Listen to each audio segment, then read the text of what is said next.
எதுக்கு எடுத்தாலும் நிதி இல்லைங்கிறார். ஆனா திரு கருணாநிதி அவர்களுக்கு கடல்ல பேனா வைக்கிறதுக்கு 83 கோடி நிதி இருக்குது. நாங்க ஏற்கனவே சொன்னோம், திரு கருணாநிதி அவர்களுக்கு நினைவு மன்றம் கட்டினீங்க, சரி, தலைவர் முதலமைச்சர் வந்து கட்டுறது. இன்னைக்கு பேனா போய் கடல்ல வைக்கணுமா? எழுதாத பேனாவை எங்க வச்சா என்ன? தரையிலே வச்சிருக்கலாமே. ஏன் அவருடைய நினைவிடத்துக்கு முன்னாடி ஒரு 2 கோடியில் வைங்க. மீதி இருக்கிற 81 கோடி ரூபாய் எழுதுற பேனாவை அரசு பள்ளியில் படிக்கிற மாணவ செல்வங்களுக்கு கொடுங்க. மாணவர்களை பாராட்டுவாங்க.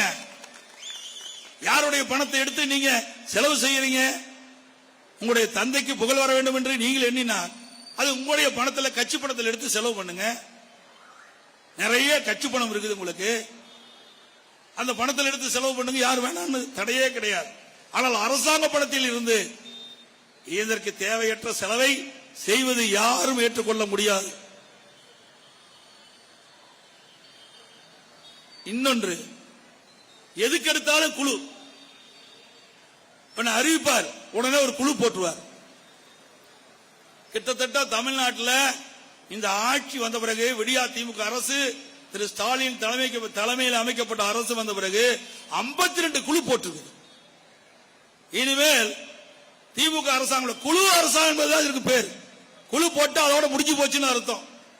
குழு போட்டு அந்த குழுவுக்கு ஒரு குழு போட போறார். அது ஒண்ணுதான் பாக்கி.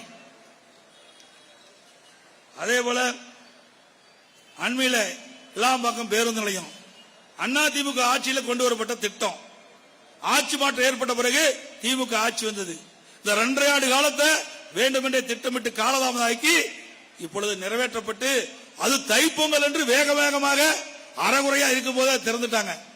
இதனால் வெளியூருக்கு செல்கின்ற பயணிகள் கடும் அவதிக்குள்ளானாங்க. எல்லா தொலைக்காட்சியிலையும் பார்த்தோம், பத்திரிகையிலையும் பார்த்தோம். எதுக்கு அவ்வளவு அவசரமா தூக்குறீங்க? அதுவும் தைப்பண்டிக்கும் போது எல்லா சென்னையில் இருக்கிற மக்கள் எல்லாம் பல்வேறு இடங்களில் வந்து வசித்துக் கொண்டிருக்கிறாங்க, வேலை வாய்ப்பில் இருக்கிறாங்க. அவரெல்லாம் சொந்த ஊருக்கு போகணும். அப்படிப்பட்ட காலகட்டத்தில் திறக்க வேண்டிய அவசியம் என்ன? எல்லா பணியும் நிறைவு பெற்ற பிறகு அப்புறமேட்டு அந்த பேருந்து நிலையத்தை துவக்குங்களேன். யார் வேண்டானா? இன்னும் 2 வருஷம் உங்களுக்கு ஆட்சி இருக்குதுல்ல, அதுக்கு ஒரு பயம், எங்கேயாவது ஆட்சி போயிருமா அப்படின்னு அச்சத்தின் அடிப்படையில் தான் திறந்திருப்பான்னு நான் எண்ணுறேன்.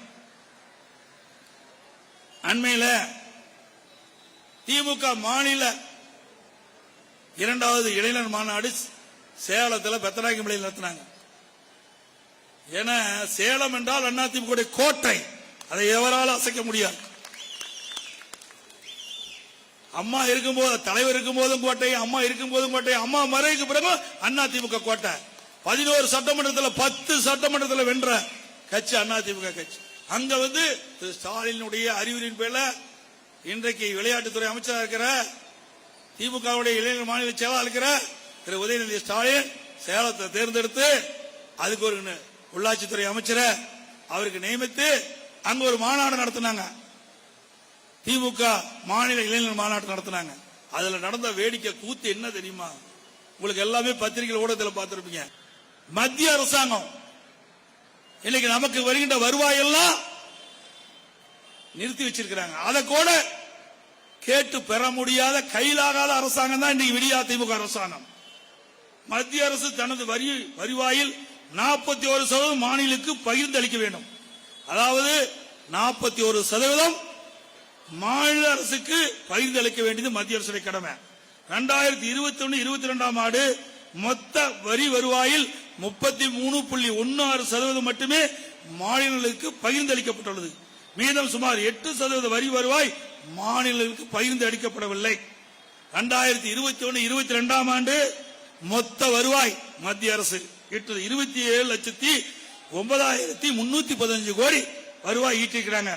மாநிலங்களுக்கு பகிர்ந்து அளிக்கப்பட வேண்டிய வருவாய் 8,98,392, 41% என்று எடுத்துக்கொண்டால். ஆனால் அது 33.1.6% தான் கொடுத்திருக்கிறாங்க. 33.16% தான் இன்னைக்கு பகிர்ந்து அளிக்கப்பட்ட வருவாய் 8,98,392 கோடி. அதாவது சுமார் 2,16,2.16 லட்சம் கோடி ரூபாய் மாநிலத்துக்கு பகிர்ந்து அளிக்கப்படவில்லை மத்திய அரசாங்கம். அதை கூட கேட்டு பெற முடியல. எப்போது பார்த்தாலும் நிதியில் சொல்றீங்களே, ஏன் அதை நிதி வாங்கி நிதி பெறுவதற்கு ஏதாவது நடவடிக்கை எடுத்தீங்களா? நாடாளுமன்ற தேர்தலில் திமுக ஒரு கூட்டணி அமைச்சிருக்கிறாங்க, இந்தியா கூட்டணின்னு ஒரு கூட்டணி அமைச்சிருக்கிறாங்க. இந்திய கூட்டணி அமைச்சது என்னமோ, என்னைக்கு ஸ்டாலினுடைய ராசி அப்படி போனது. ராகுல் தான் பிரைம் மினிஸ்டர் சொன்னார், அந்த கட்சி ஏற்கனவே வெற்றி பெற்ற இடத்தோட குறைந்த இடத்துல வெற்றி பெற்று எதிர்க்கட்சி அந்தஸ்தை இழந்துட்டது.